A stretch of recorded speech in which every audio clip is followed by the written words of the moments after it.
this is, of course, this is a man-made disaster. What we are doing in the Himalaya is a infrastructural project, whether it is tunneling or the road construction, widening of the road or whatever. Our interference in the nature should be minimal. So our interference was not minimal. So whatever happens there becomes a huge disaster there. And these are the consequences that we face now.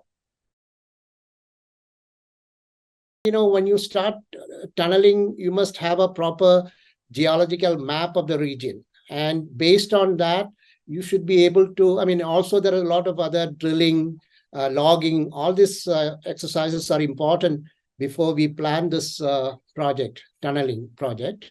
And we need to know what are the composition of the rocks. There are high-powered committees which are actually suggested what are the measures that you need to do, and and just unfortunately that was not actually followed. There is now a sequence of events that have happened in the Himalaya. Starting, maybe that watershed moment should be considered to be the Kedarnath, the glacial outburst, lake outburst, and the resultant flash flood, and how it has become a major disaster because of the unplanned constructions on the floodplain. All these, that probably is the beginning of all the sequence of events. Even during that time, the experts or the people who have been concerned about it warn the authorities, if you do that in the Himalaya, this is what going to be the consequence.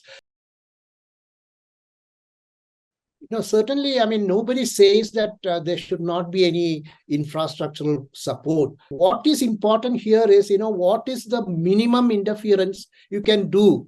We are actually interfering into a very fragile situation, environment, a growing mountain, a dynamic environment where things change all the time. We worry about the Himalaya. You look at the West, or look, Europe or the US, you find that there are huge, infrastructural projects like roads on the Alps or Appalachian. The basic point here is that Himalaya is a growing mountain. It's a young mountain. So we need, fortunately or unfortunately, I would think it is fortunately, we have the Himalayan friend facing our country.